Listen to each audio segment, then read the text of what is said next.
La paix à toutes et à tous, je vous envoie Bye HR du 2.0, droit de réponse à ceux qui se prennent la tête en ce moment pour des broutilles, mais surtout pour remettre un peu les choses à plat.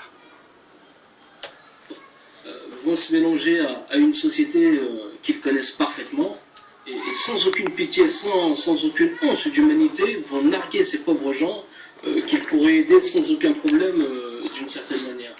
Je vous invite à prendre contact avec la société Easy Import Auto, hein, je vous avais mis le lien dans la dernière vidéo.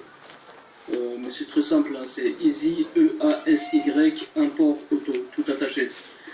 Avec laquelle, je tiens à le préciser d'avance, je n'ai aucun partenariat car je vois déjà les trolls arriver de loin. Pas besoin d'avoir fait maths sup pour comprendre que vous en sortirez pas, que vous en sortirez que perdant, à moins que ce soit un plaisir personnel et là bien sûr c'est différent. J'ai moi-même importé tout type de véhicule, de la petite citadine au plus gros monstre de circuit et je peux vous assurer que ce moyen est fiable. Moi ici je vous ai donné le nom de cette société parce que c'est celle avec laquelle je travaille. Alors cette société va tout simplement vous mâcher le boulot comme personne. Vous pouvez les contacter, ils sont francophones, donc pas de barrière de langue. Il s'agit d'ailleurs d'un Français qui est parti s'installer à Miami pour développer ce business qui marche super fort pour lui et qui n'a sûrement pas besoin de moi pour lui faire une quelconque publicité. Donc vous allez les contacter et vous présenter comme quelqu'un voilà, cherchant à acheter. Mes très chers amis, comment se passe cette journée du 26/06/2019, 15h27. Bienvenue chez Bernard. Alors, bien sûr, mes amis, on ne peut pas être dans l'apparence, on ne peut pas être dans le bluff, on ne peut pas porter un costume qui n'est pas le nôtre, parce que un jour ou l'autre, un moment ou un autre, eh bien, ça va se voir, ça va se découvrir. Et heureusement, ma foi, que certains youtubeurs, d'ailleurs, comme Marcus, ont été là un peu pour démasquer, eh bien, cet individu qui nous la joue prédicateur, qui nous la joue condamneur, il condamne qui se la joue juge, car il condamne Monsieur Badara, il condamne Masta parce que ils font de l'argent. Alors, est-ce que la question n'est pas simplement celle-là?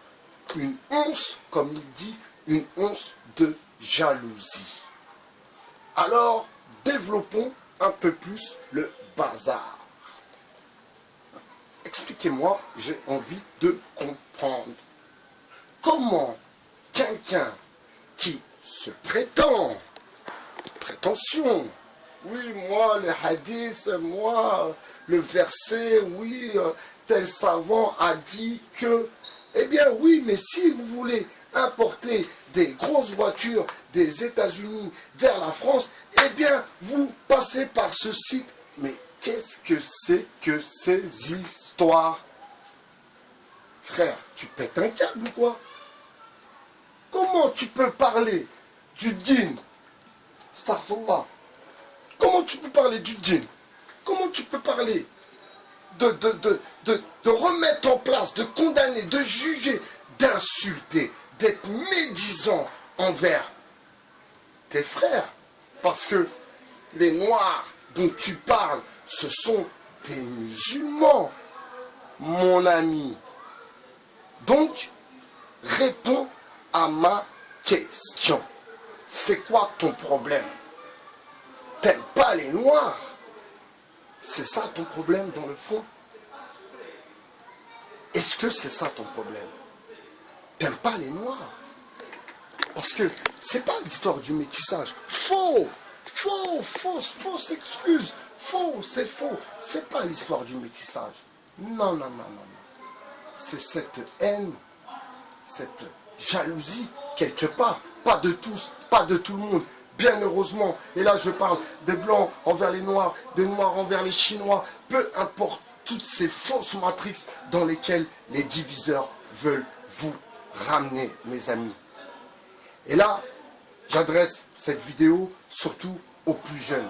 Vous savez, je sais qu'Internet est surtout squatté par les plus jeunes, bien sûr, car nous, les anciens, entre guillemets, eh bien, nous avons chacun nos expériences personnelles de la vie. Nous avons fait déjà une vie, nous continuons une autre vie et, Inch'Allah, une autre vie encore nous attend. Mais, mes amis, il y a la mort. Il ne faut pas oublier.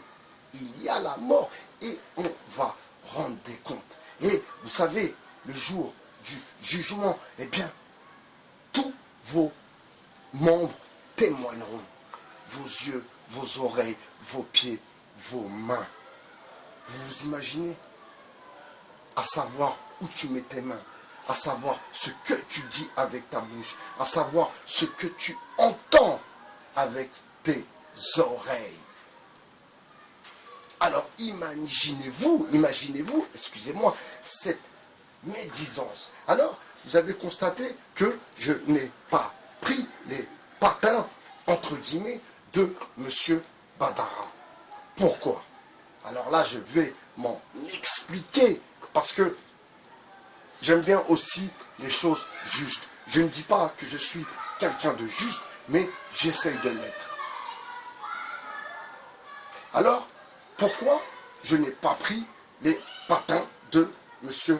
Badara? Alors, je vous le dis maintenant, et là, pour le coup, je vais prendre ces patins.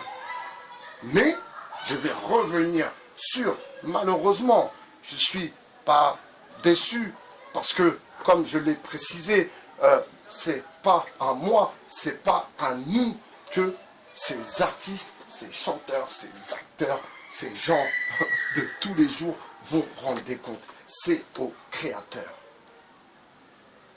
Alors, peut-on condamner quelqu'un qui, dans le passé, a fait de la musique, certes, avec des paroles un peu rock'n'roll, à ne pas oublier que M. Badara ne faisait pas du reggae. Monsieur Badara ne faisait pas de la soul. Monsieur Badara ne faisait pas du jazz. Monsieur Badara faisait du rap. Ousmane Badara, Alpha 520, faisait du rap. Mais le rap, c'est quoi? Le rap, ça parle de la rue, ça parle de la drogue, ça parle des accidents de parcours, ça parle de la prison. C'est ça le rap. C'est ça le rap. Donc, comment condamner Alpha 520 sur son passé parce que dans ses morceaux passés, eh bien, il parlait de drogue, ou bien de je sais pas quoi, ou bien de je sais pas quoi. Donc, déjà, vous comprenez que là, il y a déjà anguille sous roche. Alors là, c'était pour vous expliquer un peu ma position concernant Monsieur Badara. Là, maintenant, je vais en venir à Masta. Masta, petit frère, j'ai été un peu triste que tu sois contre l'avis des 85 savants qui ont dit que la musique était interdite. Et on ne parle même pas de tolérance ou bien interdite. Et pourquoi?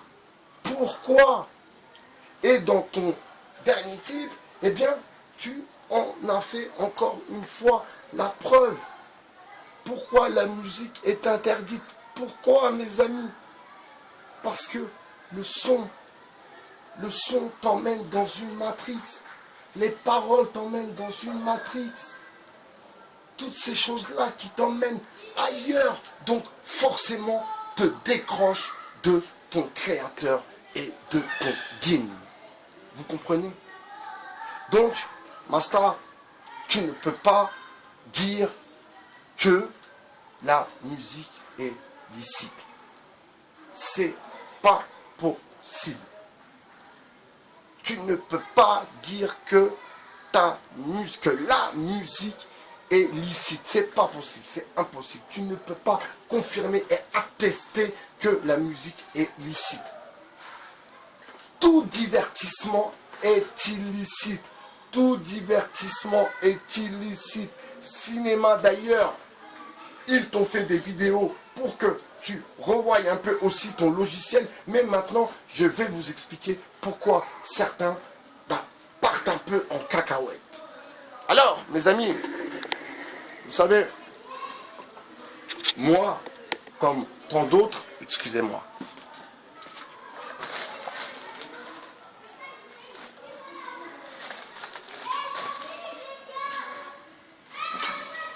moi, comme tant d'autres, eh bien, nous avons tous un passé. Nous avons tous un passif.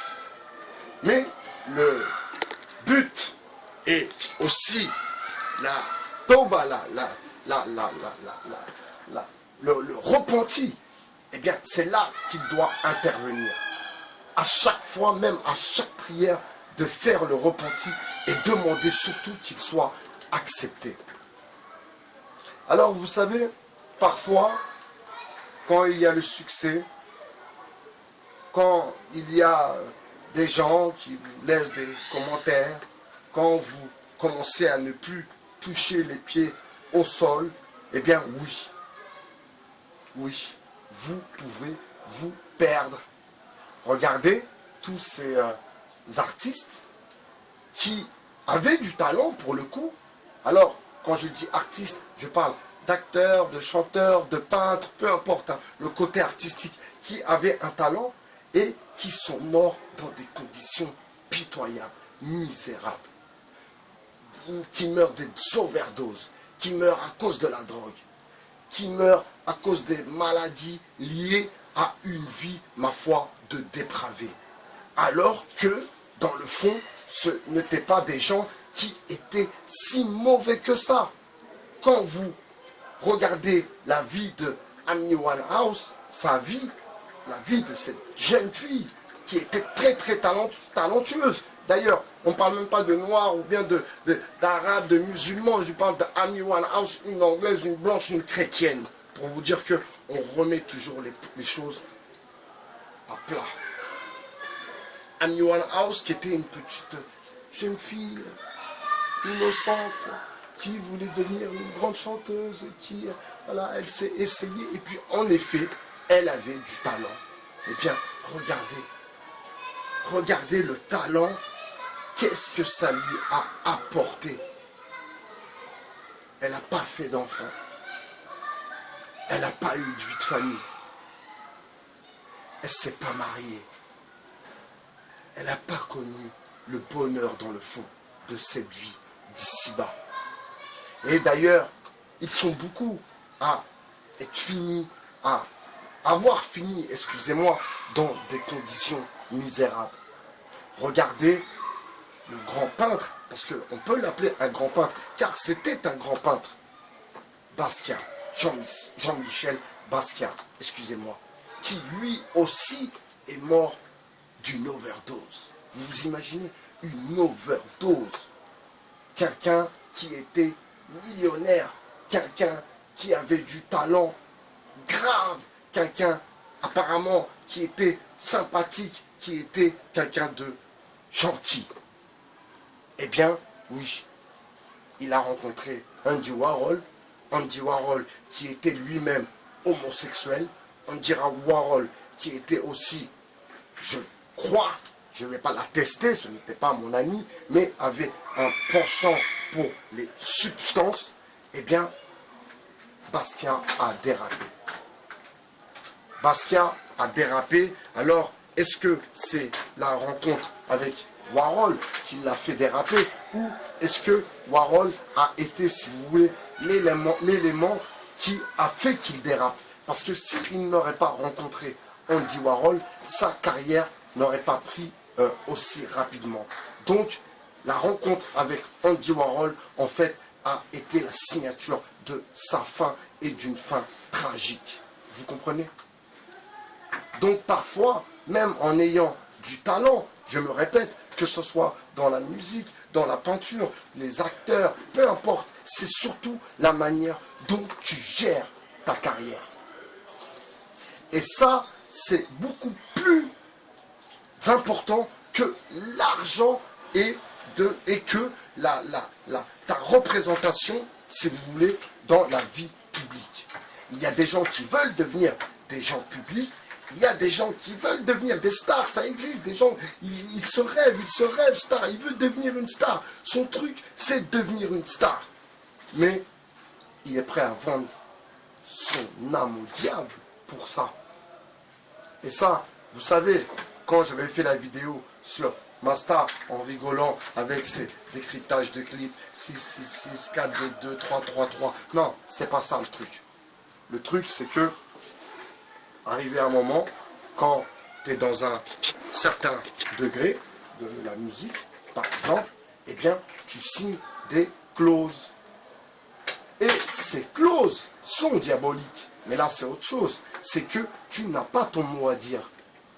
Donc, forcément, ceux qui te tiennent, donc que ce soit ta maison de disques, que ce soit ton éditeur, que ce soit celui qui va t'exposer dans les galeries, si lui, eh bien, est quelqu'un de tordu, de sataniste, pour le coup, est quelqu'un de mauvais, eh bien, vous allez, l'artiste va en payer le prix, lui aussi. Vous comprenez? Donc voilà, quand on dit vendre son âme au diable, ou quand on dit oui, tel rappeur c'est un sataniste, patati patata, il faut arrêter avec ces histoires de satanisme. Il faut arrêter de délirer un peu. Alors, ceux qui connaissent le milieu de la musique vont attester ou comprendre que ce que je dis est une réalité. Ça veut dire quoi ça, satanisme? Ça veut dire quoi, satanisme? Qu'il a signé un pacte avec le diable. Et le talent, il a été cherché où? Le talent, depuis qu'il est petit, il chante. Depuis qu'il est petit, il fait la peinture. Depuis qu'il est petit, il écrit. C'est le diable qui lui a donné ça, ce talent? C'est le diable? Ou c'est parce que son père était écrivain? Son père était peintre? Son père était comédien? Comme par exemple Vincent Cassel avec son père Jean-Pierre Cassel. Donc vous voyez, l'histoire de satanisme, il faut arrêter un peu avec votre délire de satanisme. Il faut arrêter. Maintenant, de dire que d'écouter de la musique vous emmène, vous désoriente et vous emmène plus vers les choses tordues parce que vous êtes plus attaché, vous n'avez plus les pieds au sol. La musique vous emmène dans un autre monde et vous en avez la preuve avec PNL qui pour le coup avec iDozer. Alors j'avais fait une vidéo il y a bien longtemps sur ce logiciel. D'ailleurs, vous pouvez la regarder chez Bernard. Donc iDozer, un logiciel diabolique qui a été créé et inventé peut-être par des gens diaboliques. Vous comprenez? Donc là, je m'adresse aux plus jeunes. Leur histoire de racisme, leur histoire de noir, leur histoire d'arabe, de chinois, de russe, de je sais pas quoi, tout ça, c'est que de la connerie. Tout ça, vous savez c'est quoi? Tout ça, c'est parce que ils ne veulent pas qu'on soit unis. Vous comprenez? Ils ne veulent pas que la diversité soit unie. Moi, je suis celui qui a toujours dit que ma communauté est la diversité. Vous comprenez? Alors bien sûr que je mets à part mes convictions religieuses, mais je confirme et j'atteste que la diversité est ma communauté. Vous comprenez? Et là, bien sûr, dans ma diversité, je le répète, il y a des Noirs, des Chinois, des Hindous, il y a de tout. Et ça, je vous parle de mon enfance, je vous parle de ma jeunesse, je vous parle de mes amis, je vous parle de mon quartier, je vous parle de mes amis, je vous parle de mes frères, de mes sœurs. Blancs, Chinois, Hindous, Vietnamiens, etc. etc. Donc, tout ça, il y a toujours eu du racisme qui a toujours existé entre les Noirs et les Arabes. Et je vais vous donner pour clore cette vidéo un petit exemple sur ma vie, tout simplement. Donc, mon expérience personnelle. Je ne peux pas mentir, je ne peux pas bluffer, je ne peux que attester parce que c'est ma vie. Je parle de moi. Ok? Vous savez, on peut me prendre pour un arabe. Je peux passer pour un arabe sans aucun problème. Je peux passer pour un arabe. Mais souvent, j'ai entendu, ouais, les khel, oui, les khel, oui, les khel. Ouais. C'est vrai. J'ai beaucoup entendu ça du côté des, je ne vais pas dire arabes, parce qu'il ne faut pas tout mélanger, des maghrébins. Parce que les gens que je fréquentais n'étaient pas arabes, mais étaient maghrébins. Donc, entendre dire, oui, les khel, oui, les khel, ouais, oui, les khel, oui. Et ça, je l'atteste, hein, ça, c'est du passé, c'est du vécu. Par contre, c'est rare que j'entendais ces paroles de la bouche des gens provenant de la communauté, excusez-moi, noire. De dire, oui, les Arabes, oui, les Arabes. Mais oui, je vous l'accorde.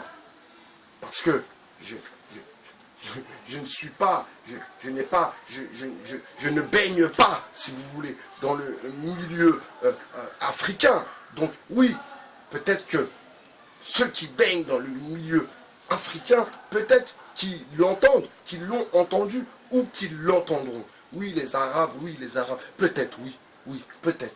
Mais moi, personnellement, mon expérience personnelle, eh bien, oui, m'a bien fait comprendre que ce racisme, parce que c'est du racisme,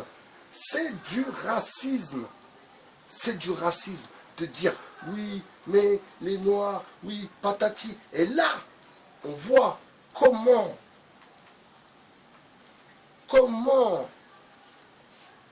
Faisal tape sur Ousmane Badara. On voit très bien qu'il y a de l'animosité.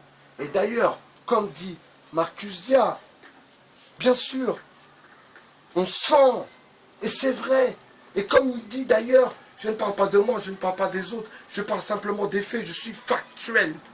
C'est vrai, quelqu'un qui est dans sa religion, peu importe la religion, je ne suis pas un prédicateur, quelqu'un qui est dans la religion, dans sa religion, je le répète, que ce soit juif, chrétien, peu importe, qui est dans une religion, excusez-moi. Non, il ne prend pas du plaisir à taper sur un individu qui est égaré. Non. Il ne prend pas de plaisir à taper sur quelqu'un qui, pour lui, est égaré. Parce que déjà, de prendre cette position et de dire que cette personne est égarée, bah rien que ça, c'est déjà de l'égarement, mes amis. Et là, je vois que Faisal fait de la publicité pour que les gens importent ou exportent des grosses voitures. Des grosses voitures, mes amis. Ce n'est pas des petites voitures. Humble, un côté humble, un côté, il ne faut pas se faire voir, rester humble, rester, voilà quoi, on n'est pas obligé d'avoir une voiture, premièrement. Deuxièmement, on n'est pas obligé d'avoir une grosse voiture. Troisièmement, on n'est pas obligé d'avoir le permis. Vous comprenez? Eh oui, mes amis. Et là, lui qui vient, eh bien, taper sur les rappeurs, eh bien, lui-même, eh bien, fait de la promo pour les voitures qu'on voit dans les clips de rap. Est-ce que vous trouvez qu'il n'y a pas quelque chose qui cloche? Alors, je vais adresser cette vidéo à Parlons peu, parlons bien. Elle aura son droit de réponse, il aura son droit de réponse, parce que une fois j'ai mis son nom, le nom de sa chaîne en droit de réponse, parce que là j'estime que les porte-serviettes ne sortent pas tous du zoo. D'ailleurs, le terme porte-serviette, déjà de dire ça d'une communauté, de dire ça des Noirs, de dire que ce sont des porte-serviettes, déjà c'est très très grave. Alors pour clôturer, je vais terminer sur quelque chose d'intéressant qui va aussi peut-être vous parler. Pour ceux qui ont vu la vidéo, ils vont s'en rappeler. Pour ceux qui ne l'ont pas vu, je vais faire simplement un petit rappel. Alors vous savez que les Noirs d'Érythrée, les Noirs du Soudan, les Noirs de Mauritanie, ils ont été musulmans bien avant les Maghrébins. Donc, vous comprenez que il y a vraiment des propos et des choses qui ne tiennent pas la route dans ce monde de YouTube tout claqué. Et là, pour les coups, les porte-serviettes, les derniers seront les premiers. Et là, pour le coup, eh bien, les porte-serviettes ont gagné. Oui, nous avons gagné. Nous avons démasqué l'imposteur et bien sûr, nous avons remis les choses à l'heure. C'était Baye BHR sur le 2.0. Je vous souhaite une bonne journée, mes amis, et je vous dis à très, très bientôt. La paix à vous tous. À bientôt. Ciao.